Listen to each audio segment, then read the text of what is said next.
Please stand for the pledge. I pledge allegiance to the flag of the United States of America and to the republic for which it stands, one nation, under God, indivisible, with liberty and justice for all. Welcome back to InfoFlow Blazers. Today is Friday, March 14th. Happy Pi Day. I'm Adam. And I'm Debbie. Evan Glass announces his run for Montgomery County Executive. If elected, Glass will be the first openly LGBTQ county executive.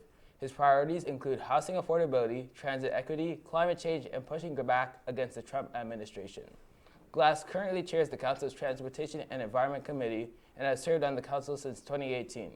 During his time as Council President in 2023, he implemented a historic rent stabilization bill, safe street laws, and a task force to address hate crime.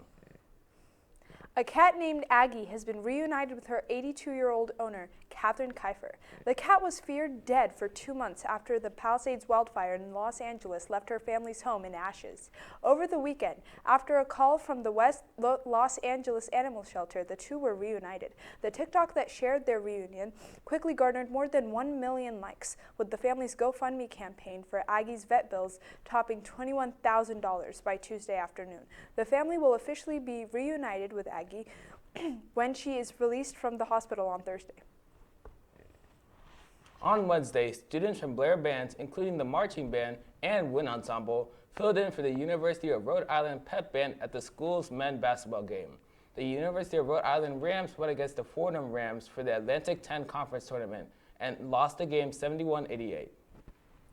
Now let's go see what Blazers are watching. Hey there, Blazers, it's me, JoJo, and today me and my partner Fiona are going to be asking you your favorite media you've watched recently, why you'd recommend it, and why it's your favorite. Let's get to it. I would recommend Outer Banks because it's really good. Just like the story and the actors, and I just love the setting. Shrek 2 is a movie I would recommend. It's really, really funny. I enjoyed that. I love funny movies. Like in the past year or so, I watched Dairy Girls for the first time, which is like a Netflix show. It's about a really difficult time period in history that we don't hear about a lot in America, which is like the Troubles in the late 90s. And it just shows that from the perspective of 3 teenage girls and 1 boy living through it and trying to maintain some sense of normalcy. And it's just also one of the funniest shows I've ever seen in my entire life, which is very disparate ideas.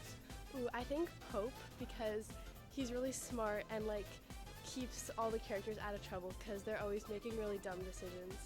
Donkey, because I feel like he's the funniest, and he has a really good moment. Like that one moment right there where he turned into the horse, it changed everything. He went from a boring donkey to a beautiful white horse. It would be magnificent. Probably James. He's just a kid that's really out of place. He's an English guy that gets sent to Northern Ireland to live with his cousins and just goes to an all-girls school and just is trying very, very desperately to fit in with the people around him. And it's just very much a found family type thing.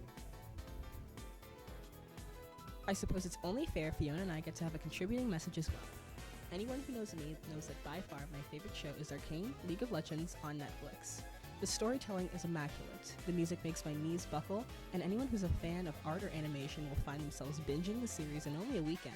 If I had to pick my favorite character, I'd say it's Jinx, the poster girl of the show. She has this sort of innate whimsy to her, and I find that everyone can get behind a little bit of whimsy in their lives. With all that said and done, passing the mic off to you, Fiona. Well, I don't watch a ton of TV, but there's a few movies I'd recommend from the dystopian genre. One of them that I keep going back to is Stanley Kubrick's 1964 film, Dr. Strangelove, or How I Learned to Stop Worrying and Love the Bomb. It's a satirical comedy about the Cold War. It makes fun of the US's ever-pervasive fear of the USSR and communism, and has anti-war themes. If you want to watch a guy fall out of the sky while riding a bomb like a bull ride and waving his cowboy hat to preserve the great American dream, then you're in luck with Dr. Strangelove. Passing it back to you, JoJo. Thanks for that, Fiona. Remember, Blazers, be sure to check out all the things that you saw today and keep loving media. We'll see you next time. What's your favorite movie? It would definitely have to be Interstellar. Cool. Interested in seeing the various talents of our school? Come to STEM Arts Night tonight at 6:30 in the auditorium. In addition to a variety of wonderful performances, there will also be an art gallery to view before the show and during intermission. Come check it out. Join Blair's Mu Alpha Theta Math Honor Society in the Media Center and SAC today, Friday, March 14th, to celebrate Pi Day. MHS will be running activities all day in the Media Center, but if your class doesn't stop by, make sure to visit them during lunch. They'll be handing out free pie for all students who participate in their fun math-themed activities. They will also be running a pie eating contest on the SAC stage during lunch, so stop by to cheer on the competitors. Join the Jewish Culture Club today during lunch to learn about a holiday called Purim. There will be snacks, so make sure to bring your friends to Portable 17 during lunch today. And that's all for today's show. Check out our website at bnconline.net to submit any announcements and follow us at bnc_Blair on Instagram. Have a fascinating Friday, and we'll see you next time, Blazers.